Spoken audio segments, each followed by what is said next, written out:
Fast bowlers को काफ़ी मतलब मैंने सुना है इंजरी से ऑब्वियसली प्रोन होते हैं, तो उससे मतलब आपको रिकवर करना या सही रहता है? देखिए फास्ट बॉलर को इंजरीज तो होती हैं, दुनिया का कोई भी फास्ट बॉलर हो, क्योंकि बाकी बैटिंग हो गया, स्पिनर, इनका जॉब थोड़ा सा बनिस्बत फास्ट बॉलर आसान है, क्योंकि फास्ट बॉलिंग करना इट्स नॉट इजी, और फास्ट बॉलर को इंजरीज होती रहती हैं। और तो उससे परफॉर्मेंस सस्टेन करना मतलब मुश्किल होता होगा? देखिए ऑब्वियस सी बात है, आप जब वापस आते हो आपको थोड़ा सा टाइम लगता है, क्योंकि आप अच्छे से रिदम में होते हो, इतनी अपनी प्रैक्टिस की होती, सारी बॉलिंग की होती है, अचानक से आपकी बॉलिंग रुक जाती है, और देन इंजरी पे डिपेंड करता है कितनी बड़ी इंजरी, और वापस 2-3 महीने लग जाते हैं, या छोटी इंजरी 1 महीना लग जाता है। तो आपकी बॉलिंग जब स्टॉप होती है तो आपकी सारी बॉडी पे जो है ना वो असर होता है, और दोबारा आप आते हो तो आपको थोड़ा टाइम लगता है, लेकिन दोबारा आप रिदम पकड़ लेते हो। तो आपको मतलब दुख तो हुआ होगा कि आपकी इंजरी की वजह से आप वर्ल्ड कप नहीं खेल पाए? देखिए ऑब्वियस सी बात है, इसमें तो कोई शक नहीं है कि दुख हुआ है, क्योंकि ड्रीम होता है हर प्लेयर का कि वो अपने कंट्री के लिए वर्ल्ड कप खेले, और मेरा भी ड्रीम था कि मैं वनडे वर्ल्ड कप खेलूं, क्योंकि ये 4 साल बाद होता है, और काफ़ी तैयारी थी, अच्छा रिदम था, सारी चीज़ें थे, लेकिन सम टाइम आपके कुछ प्लान्स होते हैं, अल्लाह ताला के डिफरेंट प्लान होते, तो जो भी लाइफ में चैलेंजेस आते हैं उसके लिए ऑलवेज रेडी होते हैं, क्योंकि हमें एक ही चीज़ आती है, क्रिकेट खेलना, और वही हम खेलते रहते हैं। तो लाइफ में ये भी चीज़ें आती है, अब अचानक से इंजरी आ गई तो मैं उसके साथ कुछ कर तो नहीं सकता हूँ, क्योंकि इंजरी एक ऐसी चीज़ है कि आप किसी भी टाइम आपको आ सकती हैं, आप चलते फिरते आपका पैर मुड़ जाए, या आप डाइव मार रहे हो, कुछ भी होता है, सो ये लाइफ का हिस्सा आते हैं। आपको लगता है कि अगर आप वर्ल्ड कप में होते तो परफॉर्मेंस बेहतर हो सकती थी?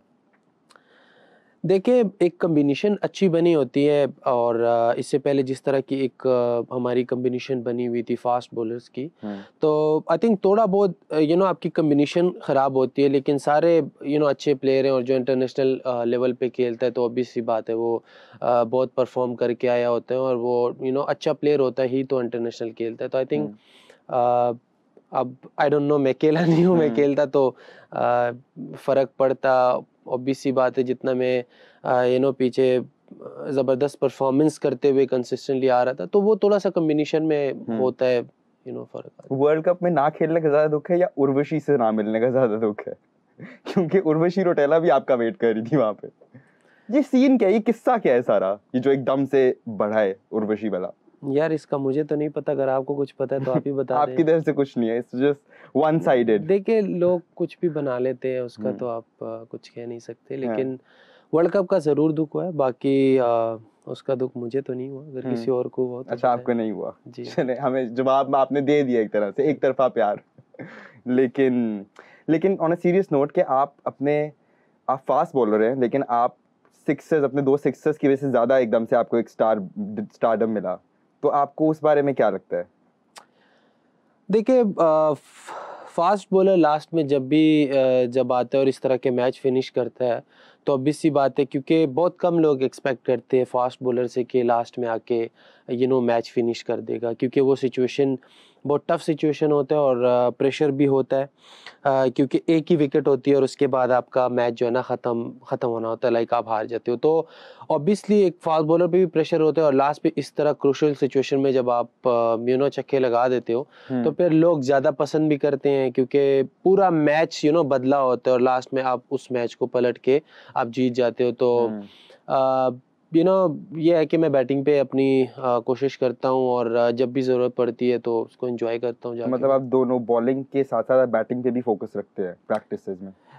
देखिए मेन फोकस तो बॉलिंग पे है, और बॉलिंग के बाद जब भी टाइम मिलता है तो बैटिंग पे भी काम करते हैं, जैसे ज़रूरत पड़ती है। टेस्ट क्रिकेट में आपको दूसरे, अगर आपके साथ अच्छा बैट्समैन खेल रहा हो या कोई भी बैट्समैन हो, आप उसके साथ देते हो, पार्टनरशिप लगाते हो, तो वो जो पार्टनरशिप होते हैं दूसरी टीम को तोड़ देते हैं, क्योंकि वो मेंटली तैयार होते हैं कि बस अभी ख़त्म होने वाला है, और लास्ट विकेट, और फिर लास्ट विकेट पे आप पार्टनरशिप करते हो, तो वो जो गिरना होता है ना, वो फिर बहुत ज़्यादा इंसान गिर जाता है, जो टीम वाले होते हैं ना, क्योंकि वो बस तैयारी में होते हैं कि बस अब ख़त्म होने वाला है काम, और वहीं से आप 50, 60, 70 का पार्टनरशिप लगा दो बैट्समैन के साथ, तो वो बिल्कुल ही गिर जाते हैं। तो वैसे आप नसीम क्रिकेट में कैसे आए? क्रिकेट में बस आ गया, बस शौक था शुरू बचपन से? बचपन से मुझे शौक तो था, क्योंकि घर में हम क्रिकेट खेलते थे कजन्स लोगों के साथ, तो शौक तो था, और फिर स्कूल में जब ब्रेक का टाइम होता था तब भी खेलते थे, लेकिन प्रोफेशनल क्रिकेट का नहीं मुझे था कि मैं खेलूंगा, बट क्रिकेट का शौक। किसने आपको, एक को कहते हैं ना जिस तरह हीरो को जौहरी ढूंढता है, आपको किसने ढूंढा?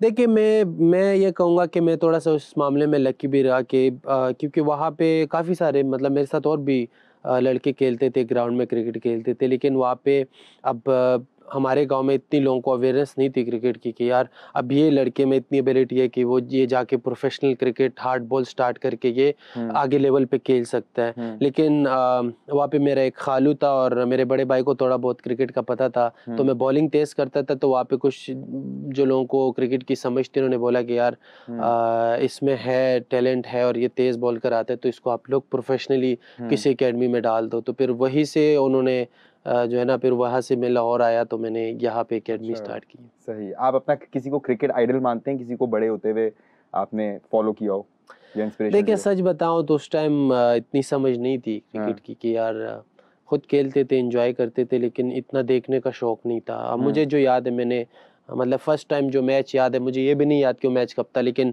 शेन बॉन्ड जो न्यूजीलैंड का फास्ट बॉलर है, वो मेरे जहन में ऐसे था कि उसका ना मुझे एक्शन बड़ा पसंद आया। वो कोई मैच चल रहा था तो वो मैं कोशिश करता या मैं इसकी तरह ना बॉल करूं।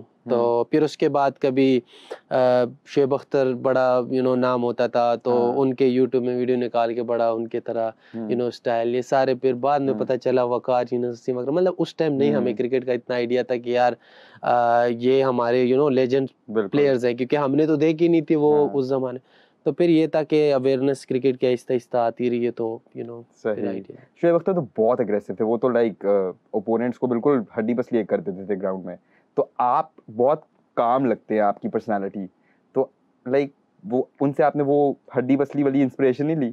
आपका कोई ओपोनेंट है जिससे आपको भी लड़ने का दिल करता है? देखिए, ये क्रिकेट है, कोई ऐनक वाला जिन ड्रामा तो है नहीं कि आप लोगों को डराओ। क्रिकेट में आपको मेरे ख्याल से अब वो जमाना शायद नहीं रहा, क्योंकि देखिए अब जिस तरह के पिचेस होते हैं, जिस तरह के छोटे छोटे ग्राउंड्स होते हैं, वाइट बॉल क्रिकेट में आप दुनिया के कहीं भी देख लो तो फ्लैट पिचेस होते हैं। आपको स्मार्ट बॉलिंग करनी होती है, आपको अच्छी जगह से in swing out swing variations आपको आनी चाहिए, आपको ये मतलब अवेयरनेस होनी चाहिए कि यार इस टाइम पे मैं ये बॉल कर रहा हूँ, बैट्समैन किस चीज़ के लिए रेडी है, कंडीशन को जल्दी रीड करना। तो आई थिंक ये चीज़ अब काम आते हैं। अगर मैं सिर्फ पसलियाँ तोड़ूंगा और आउट नहीं करूंगा, या सर तोड़ूंगा किसी का और आउट नहीं करूंगा, तो मैच तो हार जाऊंगा। तो कहने का मकसद ये है कि अब एग्रेसिव आपको होना चाहिए, लेकिन मैं जिस चीज़ को जिस चीज़ को मैं कहता हूँ कि आप बैट्समैन को तंग करो, अच्छी एरिया से बॉल करो, उसको रन नहीं दो, उसको ऐसी एरिया से बॉल करो जहाँ पे वो उसको समझना है कि यार मैं मारने जाऊं। क्योंकि मैं इस चीज़ को एग्रेसिव कहता हूँ। आप किसी को जाके गालियां दे के ये वो करके, मुझे नहीं लगता कि एग्रेसिव है। एग्रेसिव आपको बॉलिंग में भी होते हैं, और हाँ, आप किसी के साथ अपना इतना फ्री मत होना आपके जाके बैट्समैन को आप हंसते हो और आप अपना ये चीज़ें करते हो। तो ये है कि मैं तो एग्रेसिव इस चीज़ को कहता हूँ कि जितना आप काम उस प्रेशर सिचुएशन में रहते हो और आप अपना ब्रेन यूज करते हो और एग्रेशन दिखाओ बॉलिंग में। सही, बिल्कुल सही कह रहे हैं। लेकिन आपका कोई एक ऐसा ओपोनेंट या एक ऐसा प्लेयर होएगा जिसको आउट करने में आपको मजा है? यार सच बताऊं तो मुझे तो किसी भी ओपोनेंट के प्लेयर को आउट करता हूँ मजा आता है, क्योंकि हर विकेट कैरियर में ऐड होती हैं। और जब आप बेस्ट प्लेयर को आउट करते हो तो बेस्ट प्लेयर जब आपके खिलाफ खेल रहे होते हैं, दुनिया का बेस्ट प्लेयर, तो वो आपके लिए चैलेंज होता है कि आप उसको आपसे बेस्ट प्लेयर कौन? यार विलियमसन टेस्ट क्रिकेट में, जिसको आपको आउट करने के लिए पूरे दिमाग यूज करने होते, वर्ल्ड क्लास प्लेयर होते, क्योंकि वो आपको बिल्कुल आपके पास बहुत कम चांस होता है कि आप उसको बैट बॉल करो, उसको अच्छी जगह से बॉल करके कंसिस्टेंटली एक जगह पे बॉल करके आपने उसको आउट करना है। तो इस तरह के कुछ वर्ल्ड क्लास प्लेयर है जिनको आप बॉलिंग करते हो तो आपके लिए चैलेंज होता है। और ऐसी कोई खास स्पेसिफिक टीम है जिसको हराने का आपको मजा है? नहीं, देखिए कोई खास एक टीम नहीं है, आप किसी भी टीम के खिलाफ खेलते हो। तो मैं तो जब इवन घर में खेलता था, जो अपोनेंट होता था, मैं कहता था कि यार इसको हराऊं, फिर उससे जाके टेप बॉल में भी जो होता था वही माइंडसेट अभी भी है। जो भी सामने खेलता है, क्लब का मैच हो या इंटरनेशनल मैच हो, बस उसको हराना है। वो जो हार वाली चीज है ना, वो अब नेचुरल है। वो कुछ छोटा सा मैच क्यों ना हो, बर्दाश्त नहीं होता। तो हमेशा कोई भी टीम हो उसको जीतने की कोशिश करते हैं। निश्चित, मैंने सुना है कि आपकी फैमिली सपोर्ट नहीं करती थी क्रिकेट से आपको बचपन में, ऐसा ये सच है? देखिए बिल्कुल सच है, क्योंकि जैसे मैंने आपको बताया कि हमारे इलाके में, हमारे गांव में किसी को ये अवेयरनेस नहीं थी, और कोई भी पेरेंट इतने आराम से किसी को इजाज़त अपने बच्चों को नहीं देता था कि यार आप जाके प्रोफेशनली क्रिकेट खेलो, क्योंकि वो ज़्यादातर कोशिश करते थे कि हमारे बच्चों का कुछ बने, पढ़ाई करें। ये छोटे से गांव से कौन जाके प्रोफेशनल क्रिकेट और फिर इंटरनेशनल क्रिकेट में जाएगा। इतनी माइंडसेट किसी की नहीं थी उस टाइम के यार आप किसी भी बच्चे को इजाज़त दो, क्योंकि हमारे इलाके में तो कोई क्रिकेट की एकेडमी है ना ऐसी कोई फैसिलिटीज़ है जहाँ पे आप क्रिकेट बॉल से खेल सको, तो आपको दूसरी सिटी जाना पड़ेगा, और उसके लिए कोई अलाउ नहीं करते थे। तो आई थिंक मैं पहले ऐसे हूँगा कि मेरे फैमिली में मुझे अलाउ कर दिया कि ठीक है आप जाओ, ट्राई कर लो, अच्छा। अगर कुछ बना तो ठीक है, नहीं तो वापस आओ अपने पढ़ाई जारी। तो ये तो था कि ऑब्वियस सी बात है, अब्बू की तरफ से ये थी कि बच्चा पढ़े, कुछ बने, क्रिकेट ना खेले। हाँ, पर अब वो और भी प्राउड होते होंगे जब आपको देखते हैं। देखिए ऑब्वियस सी बात है, जब आई थिंक मेरे ख्याल से कोई भी पेरेंट्स, उनका बच्चा अगर पाकिस्तान के लिए खेल रहा हो, कुछ भी अच्छा कर रहा हो, लोग उनको रिस्पेक्ट करते हैं, उनको जब बच्चा परफॉर्म होता है मुबारकबाद देते हैं, तो आई थिंक उनको प्राउड फील होता होगा, और हमें भी प्राउड फील होता है कि हमारे अब्बू हम पे प्राउड